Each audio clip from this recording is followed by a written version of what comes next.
Primero el ambiente, después la sociedad, finalmente la economía. El nuevo orden que sí altera el producto.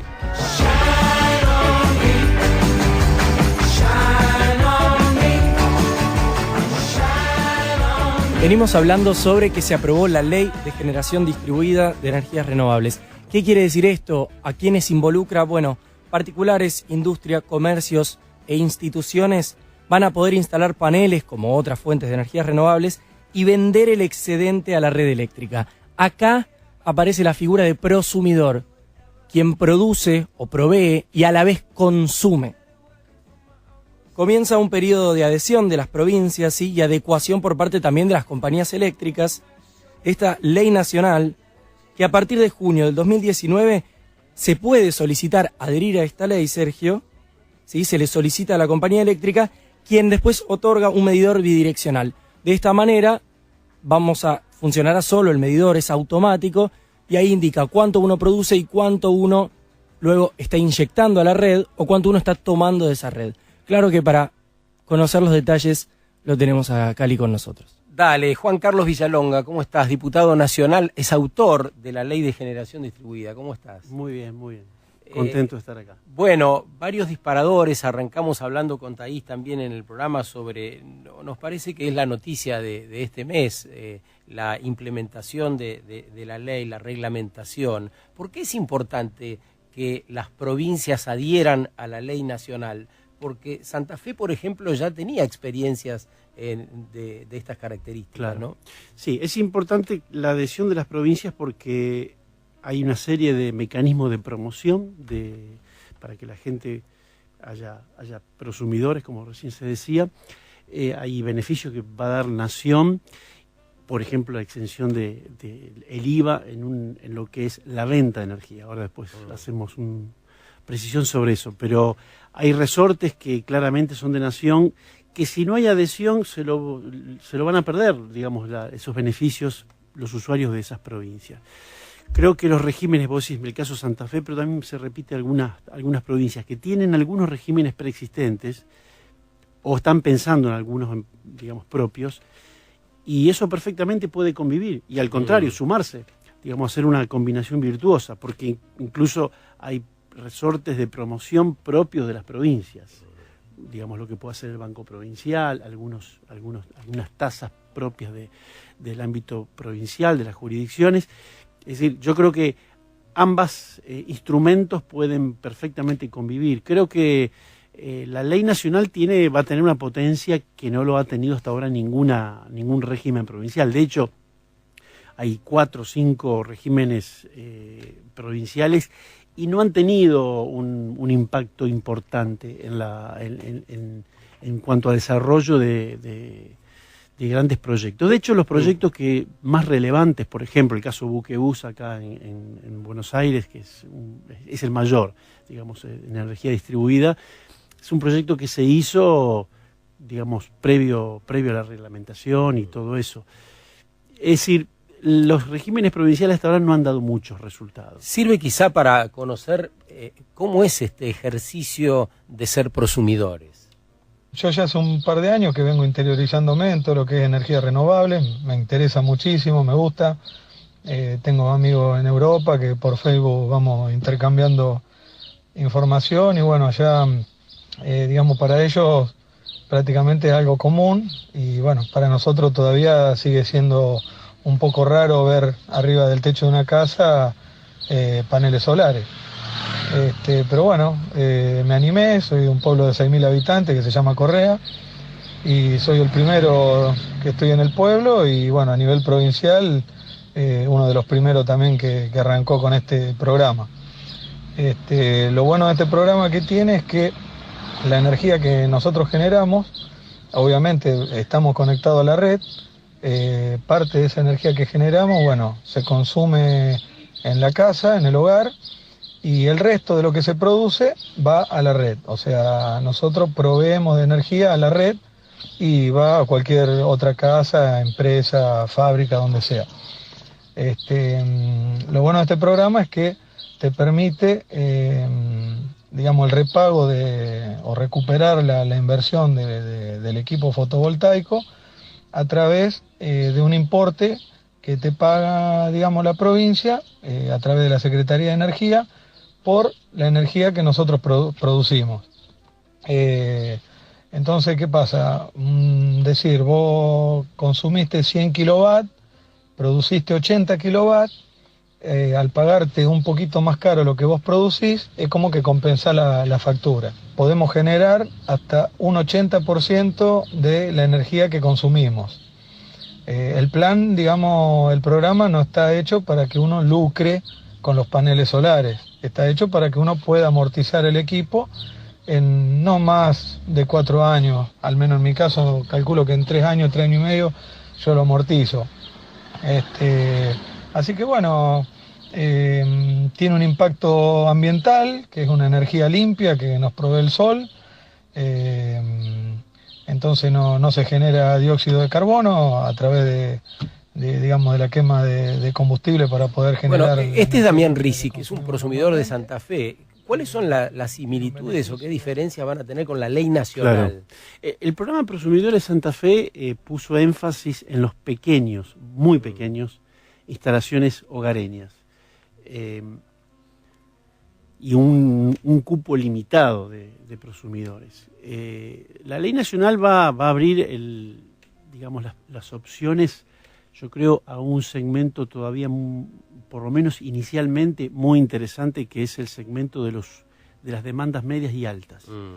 Ahí tenés, imagínate, todo el universo de pymes, todo el universo de, digamos, establecimientos rurales de todo tipo, digamos, toda la agroindustria en todo el país, esos edificios corporativos. Esos son los que primero se van a mover y te van a permitir además instalaciones de gran porte.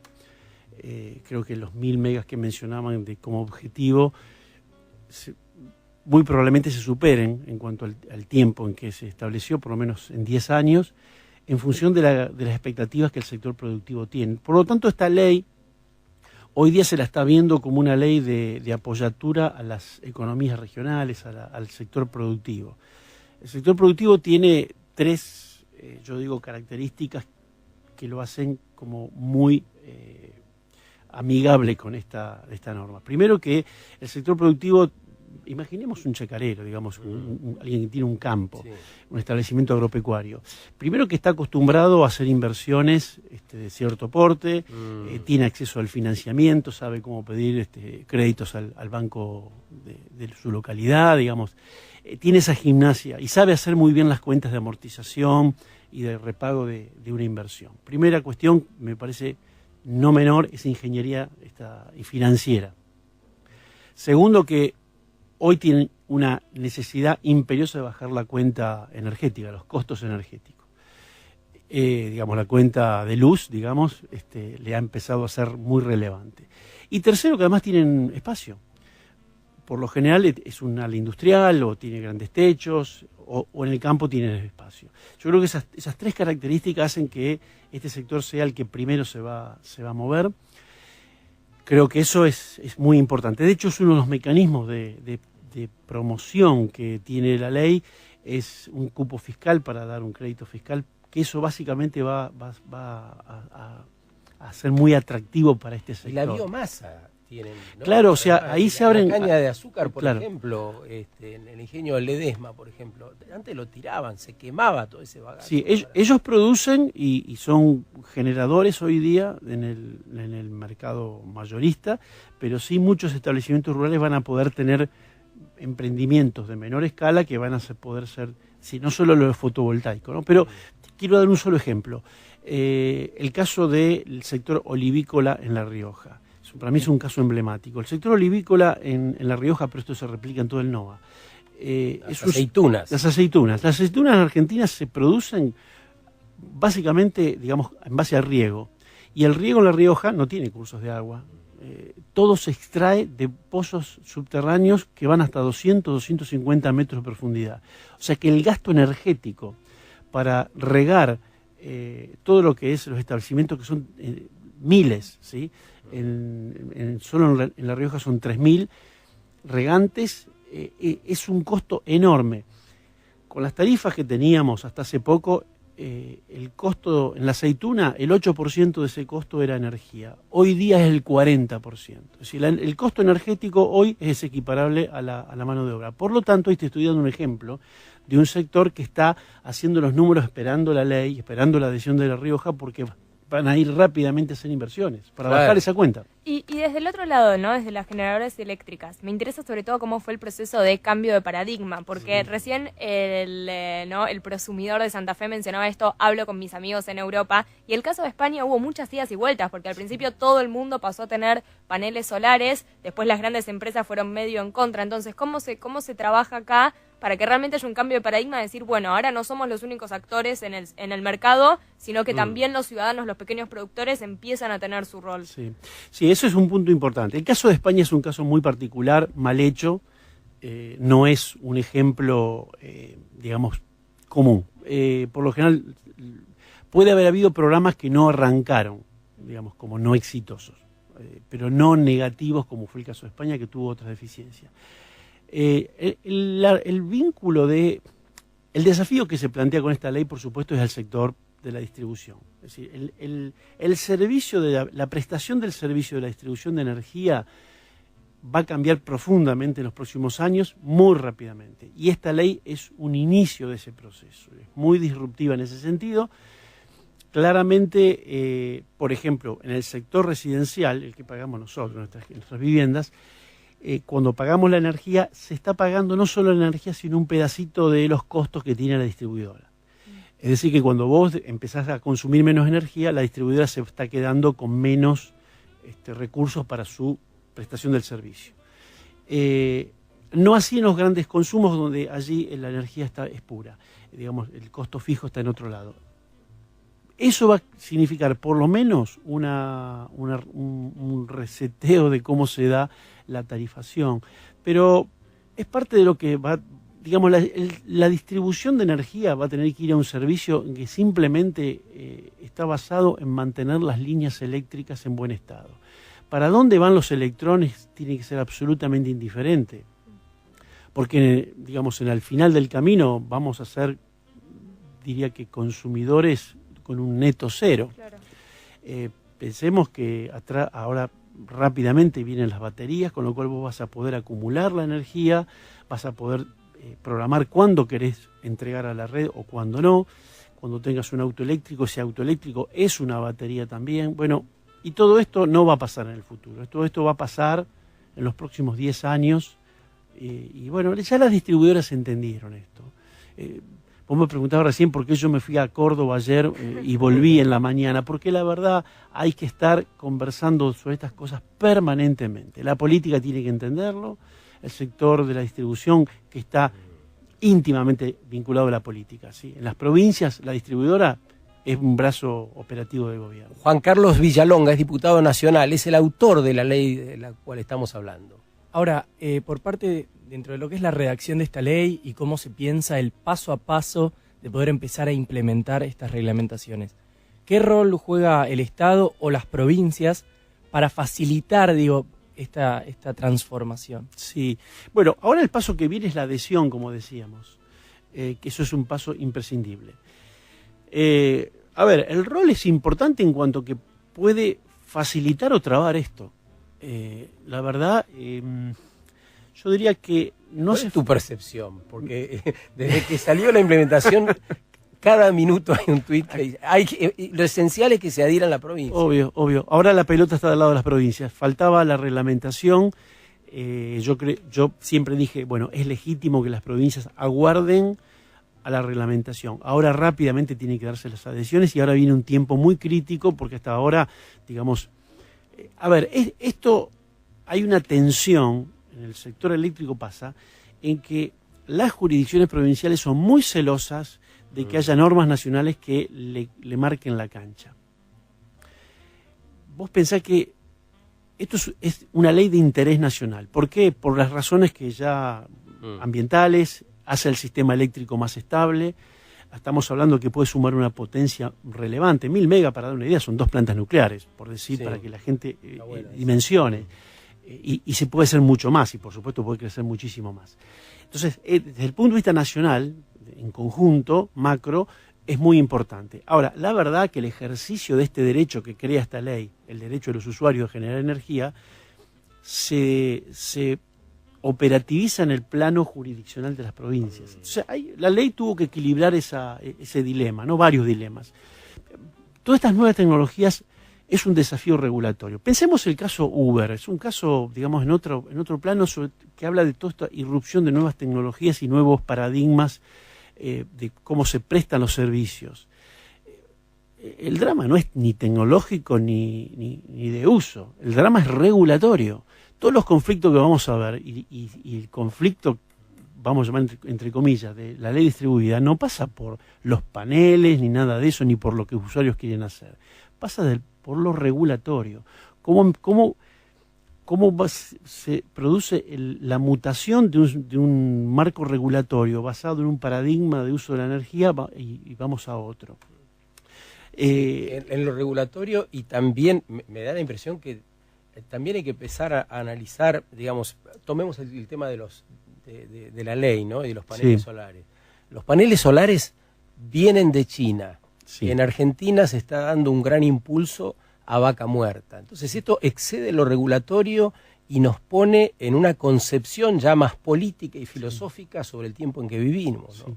Sí, a ver, que marca contradicciones. A ver, me parece que lo que estaban comentando antes sobre el clima, para mí eso es las condiciones de contorno en el cual todas estas discusiones, yo te diría, todas las discusiones se deben dar en ese marco. No todo el mundo es consciente de ese marco. Quiero decir, estamos hablando de distribuida y yo hablo pensando que tenemos que cumplir los 2 grados. ¿Sí? 1,5 creo que está perdido, pero 2 grados tenemos que autolimitarnos en esa suba de la temperatura global. Si no estamos pensando en eso, cerremos y hablemos de otra cosa, o bueno, pongámonos de acuerdo cuál es el otro límite. Entonces yo me planteo esa condición de contorno. La política tiene que empezar a discutir todo en base a esas condiciones de contorno. Como decía, la obra pública, etcétera. En ese contexto, a ver, lo hago corto, hay un dilema energético, ¿sí? Yo alguna vez lo he escrito y lo hemos conversado. El dilema energético es que, la verdad, Argentina arranca 20 años tarde con respecto al desarrollo de renovables. Yo estos días estuve haciendo unos hilos de tweet contando que en este momento se está cumpliendo. ¿Hoy qué es? ¿10? Hoy es 10. Bueno, el 11 de noviembre del año 1998 se produjo algo histórico, se aprobó por primera vez una ley de energía eólica, pero no que se aprobó en el 11 de noviembre. El 11 de noviembre se completó un proceso, una hazaña, se dio vuelta un veto presidencial. La ley fue vetada. Hace 20 años. Vetó Menem la ley. Estamos cumpliendo 20 años, vos seguiste el tema. O sea que, de algún modo, hoy estamos a 20 años de aquello en la cual no ha pasado nada entonces todo este tiempo, muy poco. Entonces, estamos arrancando tarde con respecto a lo que ha pasado en el mundo. Ahora, nos toman una situación donde necesitamos energía, es absolutamente racional que dejemos de importar energía, con lo cual, claramente, el rol de los fósiles, digamos, tienen un rol a cumplir en lo que viene, en lo que es la transición, en una evolución de las emisiones, como recién mencionaba, que tienen que ir a la baja en las próximas 3 décadas. Digo 3 décadas porque tenemos que llegar a 0, no hay vuelta, digamos, es así. Ahora, quien no mire la película del desarrollo con esto en mente, bueno. Tirá la pregunta y tenemos que ir ya. Ya estamos terminando. Viene el noticiero, después seguimos, después de las 9. Mi pregunta, y hasta es un poco polémica, siempre llegamos tarde a todo, y cuando uno ve los reportes científicos uno diría como, ya no podemos seguir llegando tarde a todo, entonces, ¿cómo se hace ahora para acelerar la implementación y para que realmente la puesta en práctica sea concreta? Ahí está el diputado Juan Carlos Villalonga, enseguida contesta acá. Silvina Moreno pasa antes de las noticias y enseguida, más Sábado Verde. Estamos hablando de la ley de generación distribuida, pero además estamos hablando del paradigma actual, del que viene, del que necesitamos acelerar todo lo que sea posible.